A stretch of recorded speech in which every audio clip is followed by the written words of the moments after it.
I saw a comment on my last video that said 2000s anime just felt different and I'm not sure why. Well, 2000s anime wanted to make you feel like you're not watching an anime, but rather you're peering into reality in animation form. When anime mirrors reality like that, it becomes surreal. So I had this idea to make a list of anime that I gave a 10 out of 10, and surprise surprise, they're all surreal because they mirror reality. This isn't just any anime list. This is a treasure chest that I've gathered for 11 years, and this is a spoiler-free video, so feel free to listen to everything I say. Exholic is about this kid who goes through hell every day cause he sees and attracts spirits. He wanders into this creepy shop that can grant you any wish, provided you pay the equivalent price for that wish. Now, the thing that makes this show absolutely fascinating is the people that wander into that shop. A lot of them are damaged with real psychological problems that I didn't even imagine a person could have. I mean, these are complex characters that you rarely see in anime anymore.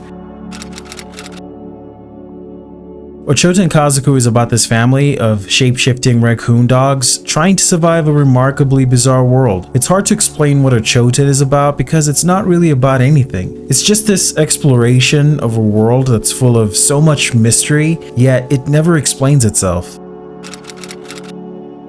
Future Boy Conan is a 1978 anime. It's about a boy trying to save a girl and a post-apocalyptic world. There was a time when anime cared about exploring humanity, and those stories hit hardest because we could relate to the characters and the world they're in. That's the kind of story Future Boy Conan is.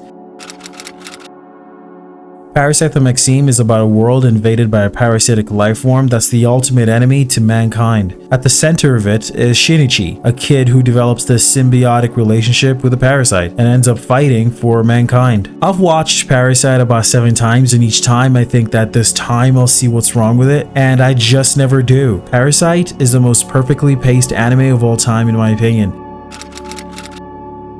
Master Keaton is about Keaton, an ex-SAS agent who works as an insurance investigator. Keaton is a genius. He has this hidden excellence about him, and watching him work solving cases is an absolute joy. But I think what I love most about Master Keaton is being in its world. Kino no Tabi is about a girl who travels on her bike around this pretty messed up world. Every episode we encounter surreal characters in even more surreal situations. Kino no Tabi isn't simply an anime. No, it's a mirrored reality from an alternate dimension. Princess Tutu is about a mad storyteller writing a story about a heroic prince that's lost his heart so he can seal an evil crow. Prince's only hope for getting his heart back is a hero, a duck that the mad storyteller turns into a magical princess. There's such sorrow packed into this show because what it's really about is people that are lost and broken-hearted. It's a complex fairy tale that's failed at its happy ending, and instead it's just this sad, beautiful mess. Moribito is about a prince who's wanted dead for the sake of saving the kingdom from the spirit that's possessed him. To save him, the queen asks a female warrior to guard him. There isn't much I can say about this show. There's anime that are just great because the characters are good, the story's fantastic, and the pace is perfect. And that's Moribito.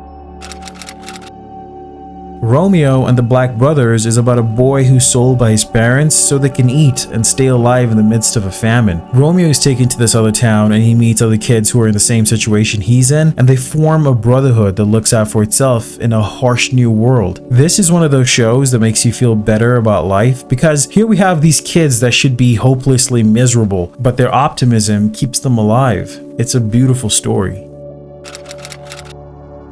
Fate Zero is about a battle royale for this wish-granting artifact called the Holy Grail. All the participants of this battle summon an ancient warrior to fight in their stead. There are conversations that are had here that shine a light to unique trains of thought that are profoundly moving. So much so that the action becomes secondary to the characters and their perspectives. If I could only recommend one anime on this list, this would likely be it.